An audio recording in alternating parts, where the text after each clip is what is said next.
গত ৫ জানুয়ারিতে তেজগাঁ শিল্পাঞ্চল থানায় একটি মামলা করেন, প্রতারণার মামলা, যেটির বিষয়বস্তু হলো ৪টি গাড়ি তার কাছ থেকে নিয়ে যায়। পরবর্তীতে সেই ৪টি গাড়ি তার শোরুম থেকে অন্যত্র সে সরিয়ে ফেলে এবং এই নওশাদ সাহেব, ইমদাদুল হক খান নওশাদ সাহেব যখন এই গাড়ির ব্যাপারে তার কাছে জানতে চায় তখন সে টালবাহানা শুরু করে।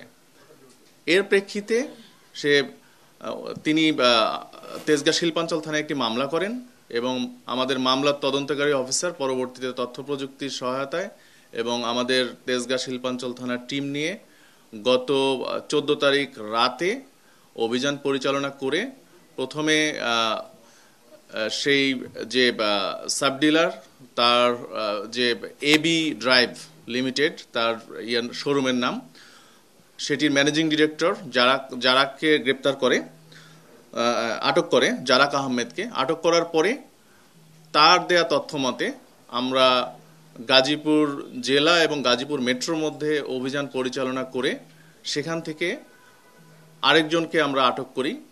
তার নাম আবুল কালাম রেফতিয়ার।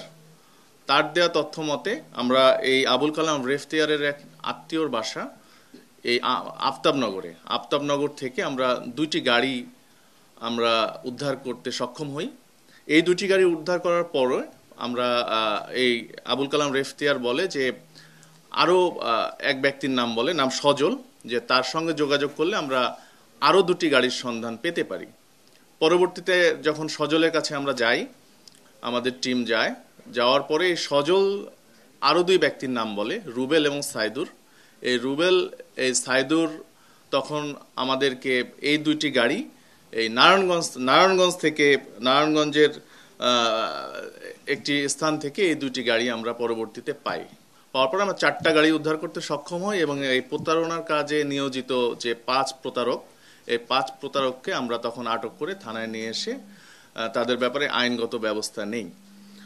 তো এখন পর্যন্ত আমাদের কাছে যে 4টি গাড়ি আমরা উদ্ধার করেছি, এজাহারে প্রাপ্ত গাড়িটি হচ্ছে 2023 মডেলের একটি টয়োটা হ্যারিয়ার জিপ গাড়ি, 2018 মডেলের একটি টয়োটা ভেলফেয়ার জিপ গাড়ি, 2018 মডেলের একটি টয়োটা স্কয়ার মাইক্রোবাস, 2019 মডেলের একটি টয়োটা এক্সিও প্রাইভেট কার।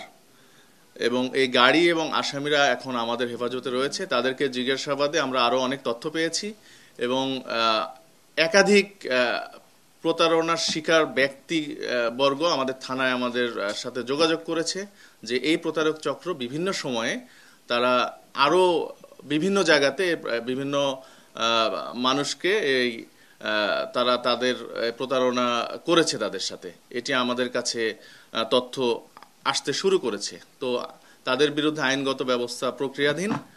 আমরা হয়তো কিছুক্ষণের মধ্যে তাদেরকে বিজ্ঞ আদালতে সোপর্দ করব। ধন্যবাদ সবাইকে। ধন্যবাদ। আপনারা জেনে থাকবেন যে এটি আগে একটু বেড়েছিল। আমরা গত 4-5 দিন আগে সেখানে একটি ব্লক রেড দিয়েছি। আমরা ব্লক রেড দিয়ে প্রায় 40 জন কিশোর গ্যাং এবং ছিনতাইকারী, চাঁদাবাজ, এরকম 40 জনকে আমরা কিন্তু সেদিন আটক করে আমরা তাদেরকে আইনের আওতায় এনেছি। এখন আমাদের সেখানে টহল টিম, ফুড পেট্রোল, সেই সাথে শুরু করে সেখানে বিভিন্ন জায়গায় আমরা টেম্পোরারি চেকপোস্টের ব্যবস্থা করেছি। তার ফলে বিগত সময়ের চেয়ে এখন আইন শৃঙ্খলা পরিস্থিতি আস্তে আস্তে নিয়ন্ত্রণের দিকে আসছে। আমাদের চেষ্টা অব্যাহত রয়েছে। না, আমাদের আরো কাজ করার জায়গা রয়েছে। আমরা সেগুলো সামনে নিয়ে আমরা সবাই, থানা পুলিশ থেকে শুরু করে ডিবি পুলিশ থেকে শুরু করে আমরা সবাই একসঙ্গে সেই মোহাম্মদপুর এলাকায় আমরা কাজ করে যাচ্ছি। না, জামিন দেওয়ার বিষয়টি তো বিজ্ঞ আদালতের এখতিয়ার। তো আমরা তাদের বিরুদ্ধে যেন চার্জশিটে আমাদের যেন কোনো গাফিলতি না থাকে, তাই আমরা সিনিয়র অফিসাররা সেটি মনিটর করব।